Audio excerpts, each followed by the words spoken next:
Hello दोस्तों, नमस्कार। मैं भी आप सभी का एक बार फिर से बहुत बहुत स्वागत करता हूं इस यूट्यूब चैनल पे। तो साथियों, आज की सेशन में देखने वाले हैं एसएससी एमटीएस हवलदार एग्जाम के लिए रामबाण प्रश्न, वो भी सिलेक्शन वाले प्रश्न। याद रखिए दोस्तों, जो आपके पेपर में एसएससी एमटीएस में जीके जीएस के 25 क्वेश्चन आएंगे। मेरा मानना है कि साथियों, यदि आपने यह सेशन देख लिया तो कम से कम साथियों 7 से 8 क्वेश्चन आपके पेपर में फंसने वाला ये सेशन होने वाला है। क्योंकि दोस्तों बिल्कुल बारीकी से, बहुत ही एनालिसिस करने के साथ ही आपको ये सेशन तैयार किया गया। क्योंकि दोस्तों आपने देखा होगा, यदि मेरा क्लास लेते होंगे, आपको डेली शाम को 6:30 PM पे प्रोवाइड की जाती है, तो हम लोग टॉपिक वाइज करते हैं। लेकिन साथियों बीच में मेरा मानना है कि एक आपको मिक्स क्वेश्चन जरूर करना, प्रोवाइड होना बहुत ही जरूरी था। क्योंकि इस तरह का जो सवाल बन रहा है ना एसएससी, जिससे प्रश्नों का ट्रेंड बनाया हुआ है ना, या कोई भी एग्जाम हो तो बिल्कुल ऐसा ही प्रश्न आ रहा है। तो साथियों आज की सेशन में टोटल 66 क्वेश्चन करेंगे। याद रखिए दोस्तों, सही 55 करना है, तभी आप 57 लाख में आने वाले हैं। क्योंकि आपका 9,583 वैकेंसी है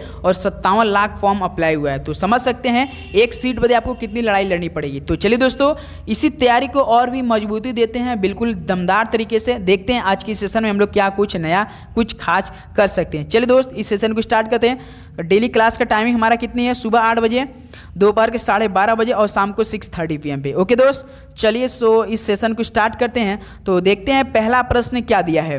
भारत की स्थलीय सीमा कितने देशों से लगती है? तो भारत की जो स्थलीय सीमा वो 7 देशों से लगती है। कौन कौन से देश हैं? एक आपका चीन है, पाकिस्तान है, नेपाल है साथियों, भूटान है, बांग्लादेश है, म्यांमार है, एक अफगानिस्तान। 1 2 3 4 5 6 7, ये आप 7 देश याद रखिए जो कि भारत की स्थलीय सीमा लगती है इन 7 देशों से।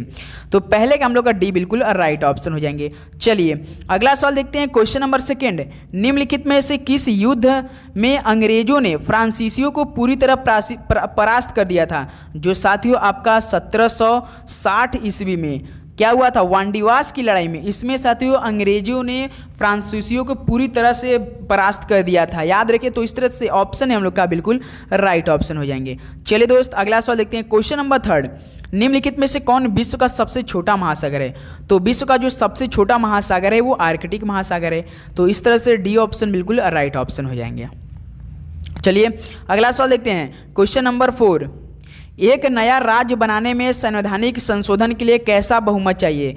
जो कि एक नया राज्य बनाना है, इसमें संवैधानिक संशोधन के लिए बहुत ही आवश्यकता बहुमत चाहिए। तो केवल सिंपल सा साथियों साधारण बहुमत चाहिए। ऑप्शन ए बिल्कुल यहाँ से राइट ऑप्शन हो जाएंगे। चलिए अगला सवाल देखते हैं। क्वेश्चन नंबर 5, भारत के किस राज्य में सबसे बड़ी अंतर्देशीय लवणीय आर्द्र भूमि है? जो साथियों कच्छ का रण है ना, गुजरात में, बिल्कुल यहाँ पे स्थित है। ऑप्शन सी क्या हो जाएगा? बिल्कुल राइट ऑप्शन हो जाएंगे। ओके दोस्त, चलिए अगला सवाल देखते हैं। क्वेश्चन नंबर 66 देखिए। भारत में न्यूनतम समर्थन मूल्य का निर्धारण कौन करता है? जो साथियों भारत में न्यूनतम समर्थन मूल्य का निर्धारण होता है वो आपका कृषि लागत एवं मूल्य आयोग निर्धारित करता है। ऑप्शन ए क्या हो जाएगा? बिल्कुल राइट ऑप्शन हो जाएंगे। चलिए अगला सवाल देखते हैं। क्वेश्चन नंबर 7, लास्ट में आप सभी स्कोर बताएंगे कि आप सभी का 66 प्रश्न में से कितना स्कोर सही बन रहा है, जो मोस्टली प्रोबेबल आपके पेपर में सवाल बनेंगे। देखिए क्वेश्चन नंबर 7, निम्न में से किस अनुच्छेद के अंतर्गत वित्त आयोग के गठन का प्रावधान किया गया है? तो ये अनुच्छेद 280 के तहत किया गया है, जो कि अंतर्गत वित्त आयोग के गठन का प्रावधान किया गया, अनुच्छेद 280। ऑप्शन ए बिल्कुल राइट। चलिए नेक्स्ट अगला सवाल देखते हैं। क्वेश्चन नंबर 8, भारत में ब्रिटिश शासन के दौरान किस गवर्नर जनरल ने हड़प्पा नीति लागू किया था? जो साथियों गवर्नर जनरल था जो कि हड़प्पा नीति लागू किया था, ये किया था साथियों लॉर्ड डलहौजी ने। जो जब आपका अवध विलय हुआ था, किया था तो 1856 में, तभी साथियों किया था। ये किसने किया था? तो लॉर्ड डलहौजी ने किया था। अवध भी विलय आपके पेपर में पूछा था, तो अवध विलय किसने किया था? लॉर्ड डलहौजी ने किया था 1856 में। चलिए अगला सवाल देखते हैं। क्वेश्चन नंबर 9, मटकी किस राज्य की नृत्य शैली है? यदि हम आपसे पूछ दें कि मटकी किस शहर या किस जिले का है, तो ये आपको पता होना चाहिए दोस्तों। जो मालवा शहर है साथियों मध्य प्रदेश का, बिल्कुल यहीं पर। यदि आपको राज्य न देकर ये शहर पूछ दे या जिला पूछ दे, मालवा जो कि मोस्ट इंपॉर्टेंट सवाल है, ये मटकी यहीं का है। ओके, बी ऑप्शन क्या हो जाएगा मेरे भाई? बिल्कुल राइट ऑप्शन हो जाएंगे। चलिए नेक्स्ट अगला सवाल देखते हैं। क्वेश्चन नंबर 10 देखिए। बंगाल विभाजन 1905 के विरोध में हुए आंदोलन का नेतृत्व निम्न में से किसने किया था? जो साथियों बंगाल का विभाजन लॉर्ड कर्जन ने आदेश दिया था और करवाया था 1905 में। तो साथियों इसके विरोध में जो हुए आंदोलन का नेतृत्व किसने किया था? तो ये सुरेंद्र नाथ बनर्जी ने किया था। तो इस तरह से साथी बी ऑप्शन क्या हो जाएगा? बिल्कुल राइट ऑप्शन हो जाएंगे। चलिए अगला सवाल देखते हैं, क्वेश्चन नंबर 11। ओट्टुथुल्लल नृत्य शैली किस राज्य से संबंधित है? तो ओट्टुथुल्लल ये आपका केरल राज्य से संबंधित है। डी ऑप्शन क्या हो जाएगा? बिल्कुल राइट ऑप्शन हो जाएंगे। उम्मीद करूंगा दोस्तों आपको हर एक प्रश्न काफ़ी अच्छे समझ में आ रहे होंगे, क्योंकि एग्जाम काफ़ी पास में आ चुका है। क्योंकि सभी भाई अपना एमटीएस का जो स्टेटस है वो चेक कर लिए होंगे एडमिट कार्ड का। ये तो कंफर्म हो चुका होगा कि एग्जाम कब है, सब अधिकतर मोस्टली सबको पता ही चल चुका होगा। देखिए क्वेश्चन नंबर 12, निम्न में से किस शासक ने जजिया कर समाप्त किया था? अकबर ने समाप्त कर दिया था 1564 में, फिर औरंगजेब ने लागू कर दिया था 1679 में। ये दोनों डेट याद रखिए आप लोग। एक तो देखिए जजिया कर समाप्त किया था अकबर ने, औरंगजेब ने लागू कर दिया। जो आपसे सवाल पूछता है ना कि जजिया कर पुनः किसने लगाया, तो औरंगजेब ने लगाया था 1679 में। चलिए अगला सवाल देखते हैं, क्वेश्चन नंबर 13। गुप्त काल में किस धातु के सर्वाधिक सिक्के जारी किए गए? जो गुप्त काल में धातु के सर्वाधिक सिक्के जारी किए गए थे सोना यानी स्वर्ण मुद्रा सबसे अधिक प्रचलन में थी। ऑप्शन है क्या हो जाएगा यहाँ से? बिल्कुल आपका राइट ऑप्शन हो जाएंगे। चलिए दोस्त नेक्स्ट अगला सवाल देखते हैं, क्वेश्चन नंबर देखिए 14। निम्नलिखित में से सबसे पुरानी पर्वत श्रृंखला कौन सी है? जो साथियों भारत में जो कि सबसे पुरानी पर्वत श्रृंखला है वो है आपकी अरावली पर्वत श्रृंखला है। डी ऑप्शन क्या हो जाएगा यहाँ से? आपका बिल्कुल राइट ऑप्शन हो जाएंगे। ओके चलिए अगला सवाल देखते हैं, क्वेश्चन नंबर देखिए 15। विश्व हिंदी दिवस किस डेट को मनाया जाता है? तो कब मनाया जाता है? ये 10 जनवरी को मनाया जाता है विश्व हिंदी दिवस। ये ऑप्शन क्या हो जाएगा? बिल्कुल राइट ऑप्शन हो जाएंगे। चलिए मेरे भाई नेक्स्ट अगला सवाल देखते हैं, क्वेश्चन नंबर देखिए 16। गोल्डमैन पुरस्कार किस क्षेत्र में उत्कृष्ट योगदान के लिए दिया जाता है? जो साथियों गोल्डमैन पुरस्कार होता है वो आपका पर्यावरण की रक्षा के लिए उत्कृष्ट मतलब योगदान के लिए दिया जाता है, पर्यावरण की रक्षा के लिए दिया जाता है। डी ऑप्शन क्या आ जाएगा यहाँ से? बिल्कुल राइट ऑप्शन हो जाएंगे। चलिए अगला सवाल देखते हैं, क्वेश्चन नंबर 17। विटामिन B1 यानी थायमिन की कमी से निम्नलिखित में से कौन सी बीमारी होती है? बताइए साथियों विटामिन B1 यानी थायमिन की कमी से कौन सी बीमारी होती है? तो दोस्त ये आपका वेरी रोग हो जाती है। ऑप्शन सी क्या हो जाएगा यहाँ से? बिल्कुल राइट ऑप्शन हो जाएंगे। चलिए नेक्स्ट अगला सवाल देखते हैं, क्वेश्चन नंबर 18। देखिए जितना आपका सवाल बनेगा एमटीएस में, जैसा कि साइंस है, पॉलिटी, अर्थ, जितने भी सवाल साथियों दिस टॉपिक्स हैं बिल्कुल से पूरा टॉपिक से इस सेशन में सवाल लिया गया है। देखिए क्वेश्चन नंबर 18, निम्न में से कौन सा तत्व सर्वाधिक विद्युत ऋणात्मक है? सर्वाधिक विद्युत ऋणात्मक पूछा है तो फ्लोरीन होता है साथियों। यदि यही से आपसे पूछ दिया कि सर्वाधिक विद्युत धनात्मक कौन होता है, तो मेरे भाई फ्रांसियम होता है। कौन होता है? फ्रांसियम होता है, याद रखिएगा। ओके जो कि सर्वाधिक विद्युत ऋणात्मक आपका फ्लोरीन, सर्वाधिक विद्युत धनात्मक कौन होती है? तो फ्रांसियम होती है। चलिए अगला सवाल देखते हैं, क्वेश्चन नंबर 19। कौन सा लेंस सामान्यतः उस पर गिरने वाले प्रकाश को अंदर की ओर मोड़ता है? तो साथियों ऐसा कौन होता है? किस में होता है? उत्तल लेंस में होता है। ऑप्शन ये क्या हो जाएगा? बिल्कुल राइट ऑप्शन हो जाएंगे। ओके चलिए अगला सवाल देखते हैं, क्वेश्चन नंबर 20। पारिस्थितिक तंत्र की संकल्पना को किसने परिभाषित किया था? तो साथियों ये आपका 15 अगस्त 1871 में किसने किया था? तो आर्थर टांसले ने किया था पारिस्थितिक तंत्र की संकल्पना। ऑप्शन ए बिल्कुल राइट ऑप्शन हो जाएंगे। चलिए नेक्स्ट अगला सवाल देखते हैं, क्वेश्चन नंबर 21। निम्नलिखित में से किसने सभी तीनों गोलमेज सम्मेलनों में भाग लिया था? जो साथियों तीनों मतलब कि गोलमेज सम्मेलन हुआ था जो कि तीनों में भाग लिया था, ये ऐसा किसने किया था बताइए आप लोग? तो B.R. अम्बेडकर साहब ने लिया था। ऑप्शन ही क्या हो जाएगा? बिल्कुल राइट ऑप्शन हो जाएगा। जो आपका सेकेंड सम्मेलन हुआ था इसमें महात्मा गांधी जी ने नेतृत्व किया था। ओके चलिए नेक्स्ट अगला सवाल देखते हैं, क्वेश्चन नंबर आपका 22। देखिए एग्रीकल्चर साठ शब्द किस खेल से जुड़ा हुआ है? तो साथियों एग्रीकल्चर साठ जिसे काऊ साठ भी बोला जाता है, क्या साथियों? काऊ साठ भी बोला जाता है इसे, जो कि ये आपका क्रिकेट से ही संबंधित है। बी ऑप्शन बिल्कुल राइट ऑप्शन हो जाएंगे। चलिए अगला सवाल देखते हैं, क्वेश्चन नंबर 23। राग कामेश्वरी की रचना किसने की थी? तो ये किया था पंडित रविशंकर। पंडित रविशंकर किसके वादक थे? तो सितार वादक थे, जो कि काफ़ी फेमस थे सितार वादक। पंडित रविशंकर ने राग कामेश्वरी की रचना की थी। चलिए दोस्त अगला सवाल देखते हैं, क्वेश्चन नंबर 24। कौन सा महत्वपूर्ण अक्षांश भारत को 2 बार बराबर भागों में विभाजित करता है? तो साथियों इसे कर्क रेखा भी बोलते हैं। याद रखिए, इसे कर्क रेखा भी बोलते हैं, जो कि साथियों महत्वपूर्ण अक्षांश भारत को दो बराबर बराबर भागों में विभाजित करता है।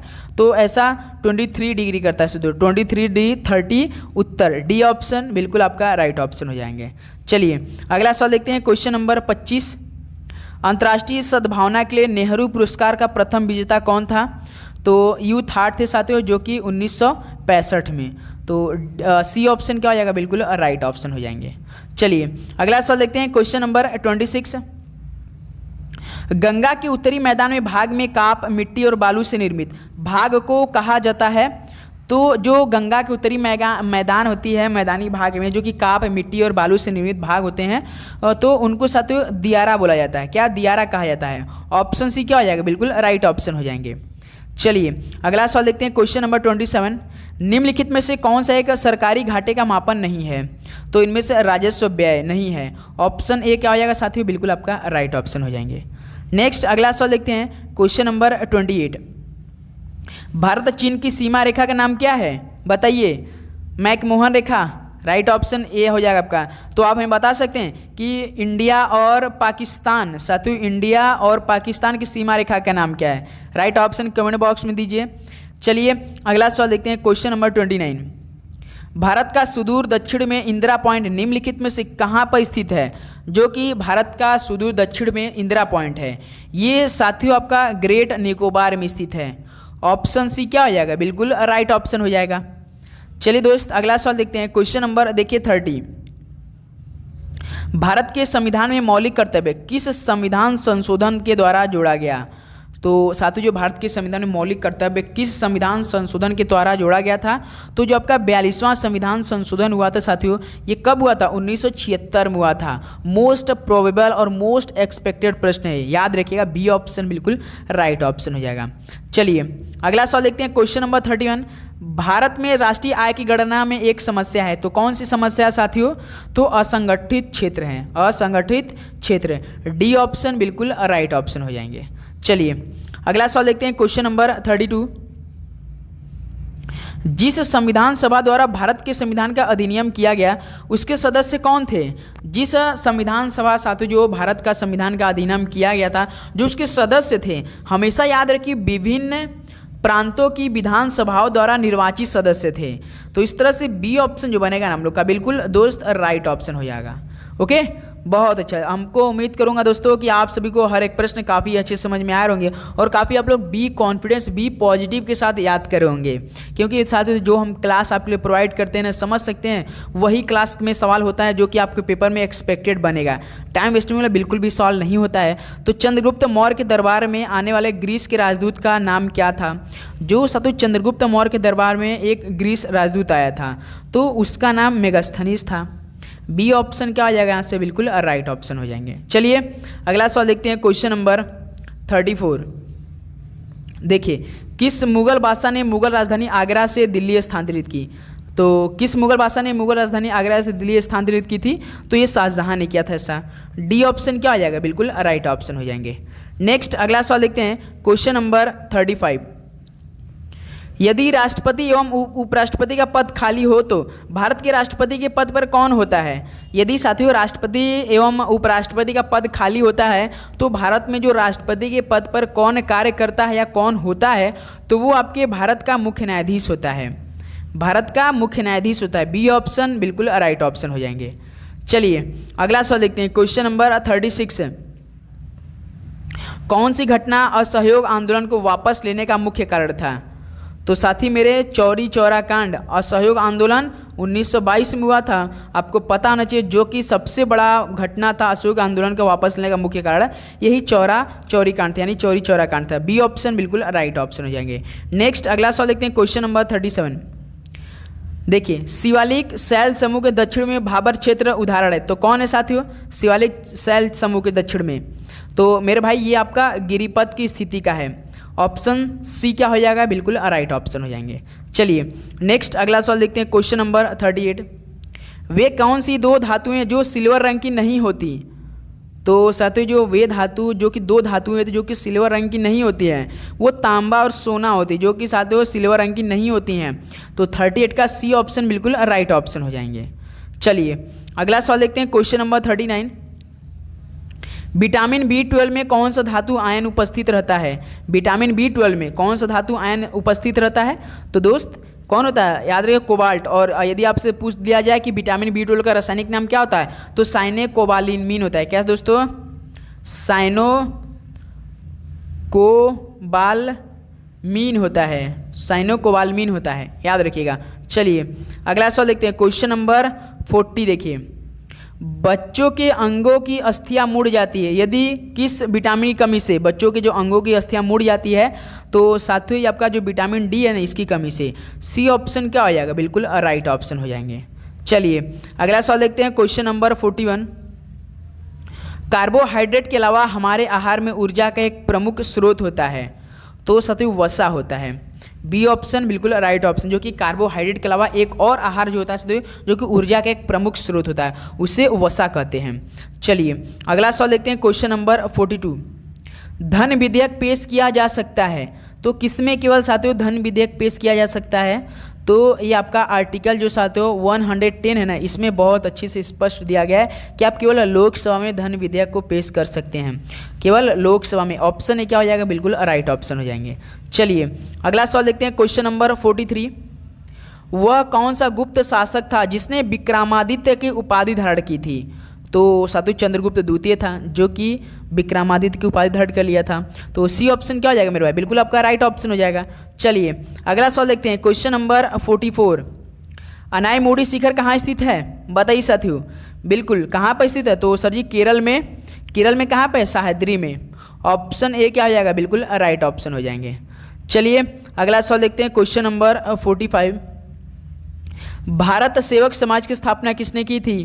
तो साथी मेरे किसने किया था? बताइए। गोपाल कृष्ण गोखले ने किया था। ऑप्शन सी क्या आएगा? बिल्कुल राइट ऑप्शन। कब किया था? 12 जून 1905 को किया था। चलिए अगला सवाल देखते हैं, क्वेश्चन नंबर 46। निम्नलिखित में से भारतीय संविधान सभा का अध्यक्ष कौन था? भारतीय संविधान सभा का अध्यक्ष कौन था? राइट ऑप्शन दीजिए। बिल्कुल सर जी डॉक्टर राजेंद्र प्रसाद जी थे। ऑप्शन ए यहाँ से क्या हो जाएगा मेरे भाई? आपका बिल्कुल राइट ऑप्शन हो जाएंगे। चलिए अगला सवाल देखते हैं, क्वेश्चन नंबर 47। निम्नलिखित में से किसने दिल्ली की सल्तनत पर राज नहीं किया था?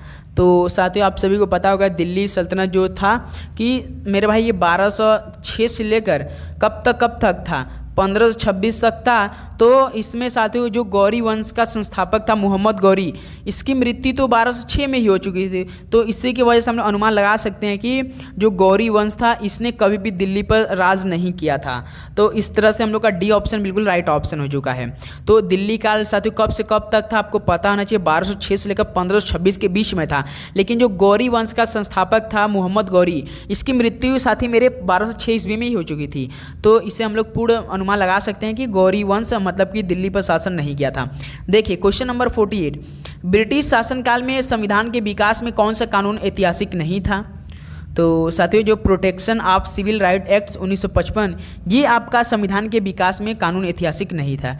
डी ऑप्शन बिल्कुल राइट ऑप्शन हो जाएंगे। चलिए अगला सवाल देखते हैं, क्वेश्चन नंबर 49। देखिए माई पैसेज फ्रॉम इंडिया किसके द्वारा लिखी गई एक पुस्तक है? तो ये इस्माइल मर्चेंट के द्वारा लिखी गई है। जो माई पैसेज फ्रॉम इंडिया है ना, ये इस्माइल मर्चेंट द्वारा लिखी गई एक पुस्तक है। डी ऑप्शन क्या आ जाएगा मेरे भाई? बिल्कुल राइट ऑप्शन हो जाएंगे। चलिए अगला सवाल देखते हैं, क्वेश्चन नंबर 50। किस वंश के सुल्तानों ने सबसे अधिक समय तक शासन किया था? तो किस वंश के सुल्तानों ने सबसे अधिक समय तक शासन किया था? तो तुगलक वंश ने किया था। बी ऑप्शन बिल्कुल राइट ऑप्शन हो जाएंगे। चलिए मेरे भाई अगला सवाल देखते हैं, क्वेश्चन नंबर 51। करडम मल्लेश्वरी किस खेल से संबंधित है? करडम मल्लेश्वरी कौन सा खेल खेलती हैं? तो ये साथी कौन खेलती है? भारोत्तोलन खेलती हैं। ऑप्शन बी बिल्कुल राइट ऑप्शन। आप सभी से एक सवाल हम पूछना चाहेंगे कि मीराबाई चानू साथियों कौन सा खेल खेलती है? मीराबाई चानू कौन सा खेल खेलती है? कमेंट बॉक्स में दीजिए। नेक्स्ट अगला सवाल देखते हैं, क्वेश्चन नंबर 52। रूपांतरित चट्टानों की उत्पत्ति किस चट्टान से होती है? जो साथियों रूपांतरित चट्टानों की उत्पत्ति होती है ये आग्नेय तथा तलछटी दोनों की चट्टानों से होती है। ऑप्शन सी क्या हो जाएगा? से बिल्कुल राइट ऑप्शन हो जाएंगे। चलिए दोस्त अगला सवाल देखते हैं, क्वेश्चन नंबर 53। गहीर माथा अभ्यारण्य उड़ीसा में ये किसके लिए एकमात्र अभ्यारण्य है? जो साथियों गहीर माथा अभ्यारण्य उड़ीसा में स्थित है ना, ये केवल साथियों कछुए के लिए एकमात्र अभ्यारण्य है। केवल कछुआ इसमें रहते हैं, अधिकतर देखने को आपको मिलेगा, जो कि उड़ीसा राज्य में है स्थित। गहीर माथा अभ्यारण्य पूछ लेता है कि किस राज्य में स्थित है, तो ये आपका अब उड़ीसा राज्य में स्थित है। चलिए अगला सवाल देखते हैं, क्वेश्चन नंबर 54। 1857 के प्रथम स्वतंत्रता संग्राम में भाग लेने वाली प्रसिद्ध महिला स्वतंत्रता कौन थी? और ये पहली महिला भी स्वतंत्रता संग्रामी थी, जो कि सेनानी थी। एक ये कौन थी साथियों? तो बेगम हजरत महल थी। डी ऑप्शन बिल्कुल राइट ऑप्शन हो जाएगा। चलिए अगला सवाल देखते हैं, क्वेश्चन नंबर 55। भारत में गरीबी रेखा को मापने के लिए उपयोग किया जाने वाला एक निर्वाह कारक कौन सा है? बताइए। तो याद रखिए शिक्षा है मेरे भाई। भारत में गरीबी रेखा को मापने के लिए जो साथियों उपयोग किए जाने वाला एक निर्वाह कारक है वो आपका शिक्षा है। तो 55 का बी ऑप्शन क्या हो जाएगा? बिल्कुल राइट ऑप्शन हो जाएगा। चलिए अगला सवाल देखते हैं, क्वेश्चन नंबर देखिए 56। वस्तु एवं सेवा कर लागू करने में भारत कैसा बन गया? वस्तु एवं सेवा कर कब लागू किया गया था भारत में? तो 1 जुलाई डेट याद रखिए, सवाल पूछा जा सकता है। 1 जुलाई 2017 में भारत में लागू किया था। तो साथियों इसके लागू करने पे भारत कैसा बन गया? तो एक सामान्य बाजार बन गया है, सामान्य बाजार। बी ऑप्शन क्या आ जाएगा? बिल्कुल राइट ऑप्शन। चलिए अगला सवाल देखते हैं, क्वेश्चन नंबर 57। राष्ट्रमंडल खेलों का आयोजन कितने वर्षों के अंतराल पर किया जाता है? तो ये साथियों 4 वर्षों के अंतराल पर किया जाता है। बी ऑप्शन क्या आ जाएगा? बिल्कुल राइट ऑप्शन हो जाएंगे। नेक्स्ट अगला सवाल देखते हैं, क्वेश्चन नंबर देखिए 58। भारतीय संविधान की प्रस्तावना में किस प्रकार के न्याय की बात नहीं कही गई है? तो साथियों जो भारत संविधान के प्रस्तावना में एक प्रकार की न्याय की बात कही नहीं गई है वो साथियों लोकतांत्रिक। याद रखिएगा ऑप्शन ए क्या हो जाएगा यहाँ से? बिल्कुल राइट ऑप्शन हो जाएंगे। चलिए दोस्त अगला सवाल देखते हैं, क्वेश्चन नंबर 59। निम्नलिखित में से कौन सी नदी ब्रह्मस घाटी से होकर प्रभावित होती है? तो दोस्तों आप सभी का कितना स्कोर बन रहा है ये हमें बताएंगे, और चैनल पे जितने भाई ये सब्सक्राइब कर बेल नोटिफिकेशन ऑन करेंगे तभी आपके पास नोटिफिकेशन जाएगा। तो बताइए कौन सी नदी ब्रह्मस घाटी से होकर प्रभावित होती है? ऑप्शन के हिसाब से जवाब देंगे सभी दोस्त, तो तापी नदी है। डी ऑप्शन बिल्कुल राइट ऑप्शन हो जाएंगे। चलिए अगला सवाल देखते हैं, क्वेश्चन नंबर 60 देखिए। भारत में राष्ट्रीय उपभोक्ता दिवस कब मनाया जाता है? भारत में राष्ट्रीय उपभोक्ता दिवस तो कब मनाया जाता है? तो मेरे भाई कब मनाया जाता है? चलिए दोस्त भाई साहब ये तो ऑप्शन ही नहीं है, कमेंट बॉक्स में सभी दोस्त देंगे। भारत में राष्ट्रीय उपभोक्ता दिवस कब मनाया जाता है? राइट ऑप्शन दीजिए। नेक्स्ट अगला सवाल चलते हैं, क्वेश्चन नंबर 61 देखिए। संविधान की उद्देशिका यानी प्रस्तावना का संशोधन कितनी बार किया गया था? बताइए साथियों जो संविधान की उद्देशिका यानी प्रस्तावना से इसका संशोधन किया गया था लगभग आपका 1 बार किया गया था, केवल 1 बार मेरे भाई। सी ऑप्शन क्या हो जाएगा? बिल्कुल राइट ऑप्शन। और साथियों संविधान की जो उद्देशिका था यानी प्रस्तावना था इसमें संशोधन किया गया था, जो कि साथियों 42वां संविधान संशोधन हुआ था। आपने देखा होगा 42वां संविधान संशोधन पढ़ा भी होगा साथियों, 1976 में किया गया था। तो इसमें साथियों जो द्वारा भारतीय संविधान की मतलब की प्रस्तावना में जो किया गया था इसमें क्या क्या शामिल किया गया था? एक तो समाजवादी जोड़ा गया था और एक आपका पंथ निरपेक्षता और अखंडता जोड़ा गया था। तो ये आपका मोस्ट इंपॉर्टेंट संविधान है जो आपका 42वां 1976 में हुआ था। इसमें आपका एक सेकुलर भी जोड़ दिया गया था। अगर आपके ऑप्शन में मान लीजिए समाजवादी, पंथ निरपेक्षता, अखंडता इन सबको छोड़कर सेकुलर आता है तो भी वो राइट ऑप्शन हो जाएगा। ओके दोस्त याद रखिए केवल 1 बार ये किया गया था। चलिए अगला सवाल देखते हैं, क्वेश्चन नंबर 62। विक्रम सेठ द्वारा लिखी गई कौन सी किताब एक कविता के रूप में 10 नीति कथाओं का संग्रह है? तो दोस्त बिस्टली टेल्स है जो कि साथियों विक्रम सेठ द्वारा लिखी गई पुस्तक है, जो कि एक कविता के रूप में 10 नीति कथाओं का संग्रह है। बी ऑप्शन क्या हो जाएगा? यहाँ से बिल्कुल राइट ऑप्शन हो जाएंगे। चलिए दोस्त अगला सवाल देखते हैं, क्वेश्चन नंबर देखिए 63। सविनय अवज्ञा आंदोलन का मुख्य उद्देश्य क्या था? बताइए। सविनय अवज्ञा आंदोलन तो 6 अगस्त 1930 को। तो मेरे भाई इसका जो मुख्य उद्देश्य था एक ही था जो कि नमक कर के विरुद्ध था।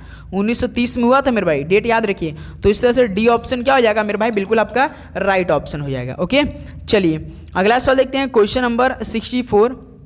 भारत का दूसरा सबसे बड़ा नदी बेसिन कौन है?